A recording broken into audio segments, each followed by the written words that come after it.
Hi అండి, నేను మీ మాధవి.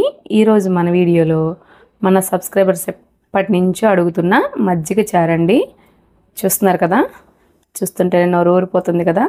ఈ మజ్జిగ చారు ఒక్కొక్కరు ఒక్కొక్క రీతిలో చేస్తారండి. ఇప్పుడు నేనైతే మా ఇంట్లో నేను ఎలా చేస్తానో అదే విధంగా మీకు చూపిస్తానండి. అందరికీ తెలిసిన రెసిపీయేనండి, కాకపోతే నా సబ్స్క్రైబర్స్ అడిగారు కాబట్టి చేస్తున్నాను.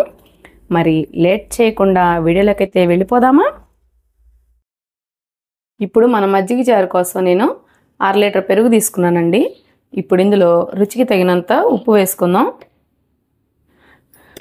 ఇదైతే ఫ్రెష్ పెరుగు కాదండి. మన మజ్జిగ చారు అనేది ఎప్పుడైనా కానీ నిన్నటి పెరుగు ఉంటే మన మజ్జిగ చారు అనేది టేస్ట్ బాగుండిద్దండి. ఫ్రెష్ పెరుగు వేసుకున్నాం అనుకోండి, మన మజ్జిగ చారు కొంచెం చప్పగా ఉంటుంది. అందుకు కాబట్టి మజ్జిగ చారు, పెరుగు చట్నీ ఇట్లాంటివన్నీ కొంచెం నిన్న మిగిలిన పెరుగుతోనే చేస్తారండి.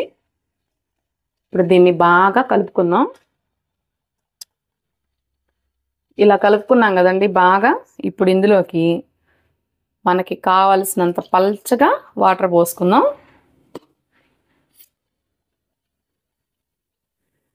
చూసారు కదండి, నేనైతే కొంచెం చిక్కగా చేశాను. మీరు కావాలి అనుకుంటే ఇంకొంచెం పల్చగా అయినా చేసుకోవచ్చు.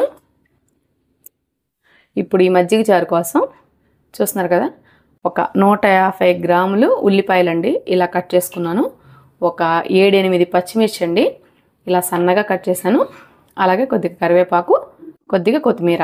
ఈ మజ్జిగ చారులోకి ఉల్లిపాయలు, పచ్చిమిర్చి అనేవి కొద్దిగా ఎక్కువ ఉంటేనే బాగుంటుందండి. అసలు మెయిన్ టేస్ట్ అవే కదా.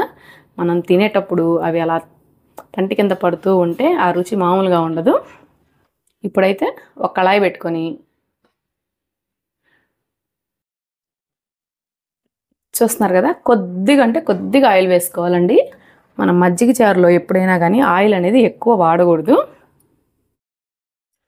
ఇప్పుడైతే మన ఆయిల్ వేడైందండి. ఇప్పుడు ఇందులోకి ఒక 1/2 టేబుల్ స్పూను పచ్చిపప్పు, అలాగే 1/2 టేబుల్ స్పూను మినప్పప్పు, అలాగే ఒక 1/2 టేబుల్ స్పూను ఆవాలు, అలాగే ఒక 1/2 టేబుల్ స్పూను జీలకర్ర. పోపులు అవి కొంచెం ఎక్కువ ఉంటేనే బాగుంటాయండి తినేటప్పుడు. అలాగే ఒక 2 ఎండుమిర్చి,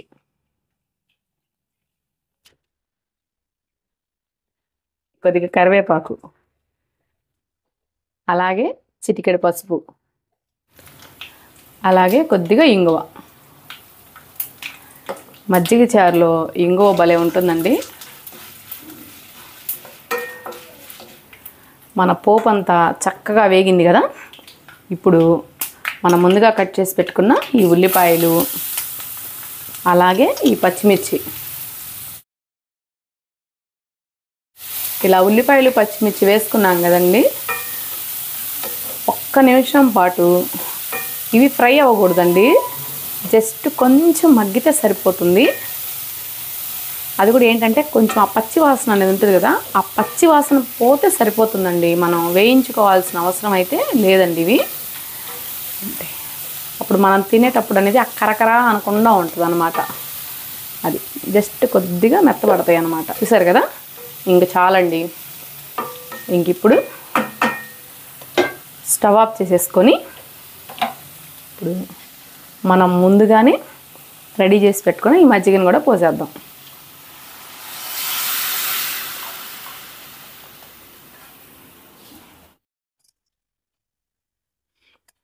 చూసారు కదండి, 2 నిమిషాల్లో మన మజ్జిగ చారు అనేది రెడీ అయిపోయింది. ఇది అందరికీ తెలిసిన రెసిపీయేనండి. అందుకే నేను ఎన్నిసార్లు నాకు కామెంట్స్ పెట్టినా కానీ నేనైతే చేయలేదు ఈ రెసిపీని. కానీ ఏంటక్క అన్ని రెసిపీస్ చేస్తున్నారు, ఈ మజ్జిగ చారు చేయట్లేదు, మీ స్టైల్లో చూపించండి అని చెప్పేసి అడిగారు. అందుకనే ఇవాళైతే ఈ రెసిపీ చేశానండి. చూసారు కదా, నేనైతే ఇలా చేస్తానండి. మరి మీరు ఎలా చేస్తారో నాకు కామెంట్లో తెలియజేయండి. ఇప్పుడు ఫైనల్గా కొద్దిగా కొత్తిమీర వేసుకుందాం. అంతేనండి.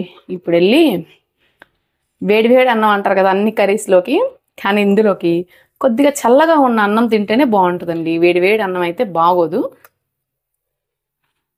చూసారు కదా, మరి ఈ వీడియోని మీకు నచ్చినట్లయితే ఒక లైక్ చేసి, షేర్ చేసి మన ఛానల్ని సబ్స్క్రైబ్ చేసుకోండి.